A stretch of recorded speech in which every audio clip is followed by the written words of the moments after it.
ಎಲ್ಲರಿಗೂ teacher table ಚಾನೆಲ್ಗೆ ಸ್ವಾಗತ. ಇವತ್ತಿನ ವಿಡಿಯೋದಲ್ಲಿ 9ನೇ ತರಗತಿ ಸಮಾಜ ಇತಿಹಾಸ ಅಧ್ಯಾಯ 1 ಪಾಶ್ಚಾತ್ಯ ಧರ್ಮಗಳು ಪಾಠದ ಪ್ರಶ್ನೋತ್ತರಗಳನ್ನ ನೋಡ್ತಾ ಹೋಗೋಣ. ಅದಕ್ಕಿಂತ ಮುಂಚೆ ಯಾರೆಲ್ಲ ಟೀಚರ್ ಟೇಬಲ್ ಚಾನೆಲ್ ಅನ್ನ ನೋಡ್ತಾ ಇದ್ದೀರೋ ಸಬ್ಸ್ಕ್ರೈಬ್ ಮಾಡಿ, ಹಾಗೆ ಪಕ್ಕದಲ್ಲಿರುವ ಬೆಲ್ ಐಕಾನ್ ಅನ್ನು ಕ್ಲಿಕ್ ಮಾಡುವುದರ ಮುಖಾಂತರ ನಾವು ಹಾಕುವ ಎಲ್ಲಾ ವಿಡಿಯೋಸ್ನ ಮುಂಚಿತವಾಗಿಯೇ ನೋಡಬಹುದು. ಓಕೆ, ಈಗ ಪಾಠದ ಪ್ರಶ್ನೋತ್ತರಗಳನ್ನ ನೋಡ್ತಾ ಹೋಗೋಣ. ಇತಿಹಾಸ ಅಧ್ಯಾಯ 1 ಪಾಶ್ಚಾತ್ಯ ಧರ್ಮಗಳು. ಅಭ್ಯಾಸಗಳು. ಫಸ್ಟ್ ಮೇನ್, ಖಾಲಿ ಬಿಟ್ಟ ಸ್ಥಳಗಳನ್ನು ಸೂಕ್ತ ಪದಗಳಿಂದ ಭರ್ತಿ ಮಾಡಿರಿ. ಮೊದಲನೇ ಪ್ರಶ್ನೆ, ಯಹೂದಿ ಧರ್ಮದ ಮೂಲ ಪುರುಷ ಡ್ಯಾಶ್. ಉತ್ತರ ಅಬ್ರಹಂ ಅಥವಾ ಎಬ್ರಹಂ. ಎರಡನೇ ಪ್ರಶ್ನೆ, ಪಾರ್ಸಿ ಧರ್ಮದ ಸ್ಥಾಪಕರು ಡ್ಯಾಶ್. ಉತ್ತರ ಜರಾತುಷ್ಟ್ರ. ಮೂರನೇ ಪ್ರಶ್ನೆ, ಯೇಸು ಕ್ರಿಸ್ತರು ಹುಟ್ಟಿದ ಸ್ಥಳ ಡ್ಯಾಶ್. ಉತ್ತರ ಬೆತ್ಲೆಹೇಮ್. ನಾಲ್ಕನೇ ಪ್ರಶ್ನೆ, ಯೇಸು ಕ್ರಿಸ್ತರನ್ನು ಶಿಲುಬೆಗೇರಿಸಿದ ಬೆಟ್ಟ ಡ್ಯಾಶ್. ಉತ್ತರ ಗೋಲ್ಗತಾ. ಐದನೇ ಪ್ರಶ್ನೆ, ಕ್ರೈಸ್ತ ಧರ್ಮವು ರೋಮಿನ ರಾಜ್ಯ ಧರ್ಮವಾಗಿದ್ದುದು ಚಕ್ರವರ್ತಿ ಡ್ಯಾಶ್ ನ ಆಳ್ವಿಕೆಯ ಅವಧಿಯಲ್ಲಿ. ಉತ್ತರ ಕಾನ್ಸ್ಟಾಂಟಿನ ಆಳ್ವಿಕೆಯ ಅವಧಿಯಲ್ಲಿ. ಆರನೇ ಪ್ರಶ್ನೆ, ಮಹಮ್ಮದ್ ಪೈಗಂಬರರು ಹುಟ್ಟಿದ ಸ್ಥಳ ಡ್ಯಾಶ್. ಉತ್ತರ ಮೆಕ್ಕಾ. ಏಳನೇ ಪ್ರಶ್ನೆ, ಇಸ್ಲಾಂನ ಪವಿತ್ರ ಗ್ರಂಥ ಡ್ಯಾಶ್. ಉತ್ತರ ಕುರಾನ್. ಎಂಟನೇ ಪ್ರಶ್ನೆ, ಮೊಹಮ್ಮದ್ ಪೈಗಂಬರರ ಉತ್ತರಾಧಿಕಾರಿಗಳನ್ನು ಡ್ಯಾಶ್ ಎನ್ನುವರು. ಉತ್ತರ ಖಲೀಫರು. ಸೆಕೆಂಡ್ ಮೇನ್, ಈ ಕೆಳಗಿನ ಪ್ರಶ್ನೆಗಳಿಗೆ ಗುಂಪಿನಲ್ಲಿ ಮಿತ್ರರೊಂದಿಗೆ ಚರ್ಚಿಸಿ ಉತ್ತರ ಬರೆಯಿರಿ. ಮೊದಲನೇ ಪ್ರಶ್ನೆ, ಯಹೂದಿ ಧರ್ಮದ 10 ಕಟ್ಟಳೆಗಳನ್ನು ಪಟ್ಟಿ ಮಾಡಿ. ಉತ್ತರ ಯಹೂದಿ ಧರ್ಮದ 10 ಕಟ್ಟಳೆಗಳು. ಮೊದಲನೇದು, ಯಾವೇ ಹೊರತಾಗಿ ಬೇರೆ ದೇವರಿಲ್ಲ. ಸೆಕೆಂಡ್, ಮೂರ್ತಿ ಪೂಜೆ ಸಲ್ಲದು. ನೆಕ್ಸ್ಟ್, ದೇವರ ಹೆಸರಿಗೆ ಕಳಂಕ ತರಬಾರದು. ಸಬ್ಬತ್ ದಿನವನ್ನು ಪವಿತ್ರವೆಂದು ಕಾಣುವುದು. 5, ತಂದೆ ತಾಯಿಯರನ್ನು ಗೌರವಿಸಬೇಕು. 6, ವ್ಯಭಿಚಾರ ಸಲ್ಲದು. 7, ಕಳ್ಳತನ ಮಾಡಬಾರದು. 8, ಕೊಲೆ ಮಾಡಬಾರದು. 9, ಸುಳ್ಳು ಹೇಳಬಾರದು. 10, ಅಸೂಯೆ ಪಡಬಾರದು.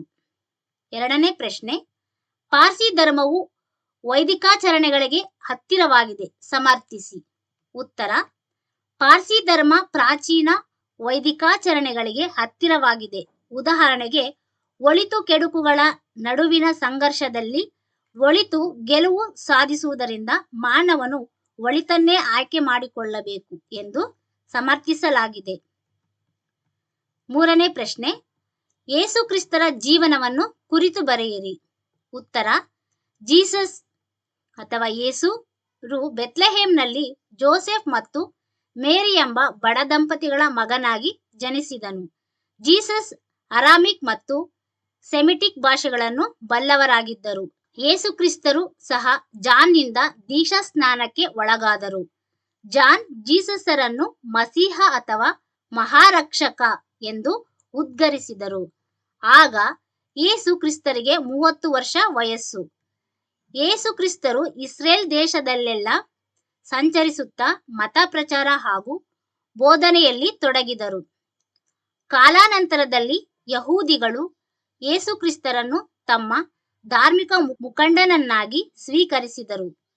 ಯೇಸು ಕ್ರಿಸ್ತರು ಮೊದಲು 12 ಜನ ಶಿಷ್ಯರನ್ನು ಹೊಂದಿದ್ದರು. ಅವರನ್ನು ಅಪೋಸಲ್ಸ್ ಎಂದು ಕರೆಯಲಾಗಿದೆ. ಪೀಟರ್ ಅವರ ಮೊದಲ ಅನುಯಾಯಿಯಾಗಿದ್ದನು. ಯೇಸು ಕ್ರಿಸ್ತರು ರೋಗದಿಂದ ನರಳುವವರ ಮತ್ತು ಅಸಹಾಯಕರ ಬಗ್ಗೆ ಸಹಾನುಭೂತಿ ಹಾಗೂ ಕನಿಕರ ಕರುಣೆಯನ್ನು ಹೊಂದಿದ್ದರು. ಡಂಬಾಚಾರದಿಂದ ಕೂಡಿದ್ದ ಧಾರ್ಮಿಕ ವಿಧಿವಿಧಾನಗಳನ್ನು ಅಲ್ಲಗೆಳೆದುದರಿಂದ ಯಹೂದಿಗಳ ಸಂಪ್ರದಾಯ ವರ್ಗ ಅವರನ್ನು ವಿರೋಧಿಸಲು ಆರಂಭಿಸಿತು. ಈ ಎಲ್ಲ ಕಾರಣಗಳಿಂದ ಯೇಸು ಕ್ರಿಸ್ತರು ಜೆರುಸಲೆಂಗೆ ಭೇಟಿ ನೀಡಿದಾಗ ಯಹೂದಿಗಳು ಅವರನ್ನು ಬಂಧಿಸಿ ರೋಮ್ನ ರಾಜ್ಯಪಾಲನ ವಶಕ್ಕೆ ಒಪ್ಪಿಸಿದರು. ರಾಜ್ಯಪಾಲನು ಯೇಸುಕ್ರಿಸ್ತರನ್ನು ಶಿಲುಬೆಗೇರಿಸುವ ಮರಣದಂಡನೆ ಶಿಕ್ಷೆಯನ್ನು ವಿಧಿಸಿದನು. ಅವರನ್ನು ರೋಮ್ನ ಸೈನಿಕರು ಗೋಲ್ಗತ್ತಾ ಎಂಬ ಬೆಟ್ಟದ ಮೇಲೆ ಶಿಲುಬೆಗೇರಿಸಿದರು. 4ನೇ ಪ್ರಶ್ನೆ, ಯೇಸುಕ್ರಿಸ್ತರ ಬೋಧನೆಗಳನ್ನು ಪಟ್ಟಿ ಮಾಡಿ. ಉತ್ತರ: ಯೇಸುಕ್ರಿಸ್ತರ ಬೋಧನೆಗಳು: 1. ದೇವರು ಒಬ್ಬನೇ, ದಯಾಮಯನಾದ ದೇವರು, ಸರ್ವ ಜೀವರಾಶಿಗಳ ತಂದೆ. 2. ಪ್ರತಿಯೊಬ್ಬರಲ್ಲಿ ಸಹೋದರತ್ವ ಭಾವನೆ ಇರಬೇಕು. 3. ನಾವು ಕಷ್ಟದಲ್ಲಿರುವವರನ್ನು ಪ್ರೀತಿಸಿದರೆ ದೇವರನ್ನು ಪ್ರೀತಿಸಿದಂತೆ. 4. ಪರರಿಂದ ಯಾವುದನ್ನು ಬಯಸದೆ ನಾವು ಅವರ ಸೇವೆಯನ್ನು ಮಾಡಬೇಕು. 5. ಮಾನವನ ಸೇವೆಯು ದೇವರ ಸೇವೆಗೆ ಸಮಾನವಾದುದು. 6. ಮಾನವನು ತನ್ನ ತಪ್ಪಿಗೆ ಪಶ್ಚಾತ್ತಾಪ ಪಟ್ಟರೆ ಅದಕ್ಕೆ ದೇವರಿಂದ ಕ್ಷಮಾಪಣೆ ಇದೆ. 7. ನಿನ್ನ ಶತ್ರುವನ್ನು ನೀನು ಪ್ರೀತಿಸು, ನಿನಗೆ ಕೆಟ್ಟದ್ದನ್ನು ಬಯಸುವವರಿಗೆ ನೀನು ಒಳ್ಳೆಯದನ್ನು ಬಯಸು. ಹೀಗೆ ಅವರ ಬೋಧನೆಗಳು ಪ್ರೀತಿ, ಸೇವೆ ಹಾಗೂ ಭ್ರಾತೃತ್ವದಂತಹ ಉತ್ಕೃಷ್ಟ ವಿಚಾರಗಳನ್ನು ತಮ್ಮ ತಳಹದಿಯನ್ನಾಗಿ ಹೊಂದಿದ್ದವು. 5ನೇ ಪ್ರಶ್ನೆ, ಕ್ರೈಸ್ತ ಧರ್ಮವು ಹೇಗೆ ಪ್ರಸಾರವಾಯಿತು? ಉತ್ತರ: ಚಕ್ರವರ್ತಿಯಾದ ಕಾನ್ಸ್ಟಂಟೈನ್ನ ಆಳ್ವಿಕೆಯ ಅವಧಿಯಲ್ಲಿ ಕ್ರೈಸ್ತ ಧರ್ಮವು ರೋಮ್ನ ರಾಜ್ಯ ಧರ್ಮವಾಯಿತು. ನಂತರ ಈ ಧರ್ಮ ಯುರೋಪಿನಾದ್ಯಂತ ಹರಡಿತು. ಇಂದು ಚರ್ಚ್ಗಳು ಪ್ರಪಂಚದ ತುಂಬೆಲ್ಲ ಇದ್ದು ಹೆಚ್ಚು ಜನರ ಸದಸ್ಯತ್ವವನ್ನು ಹೊಂದಿದೆ. 6ನೇ ಪ್ರಶ್ನೆ, ಹಿಜಿರಾ ಎಂದರೇನು? ಉತ್ತರ: 622ರಲ್ಲಿ ಮೆಕ್ಕಾದಿಂದ ಮದೀನಾದ ಕಡೆ ಪಯಣಿಸಿದರು. ಈ ಪಯಣವು ಹಿಜಿರಾ ಶಕೆ ಎನ್ನುವರು.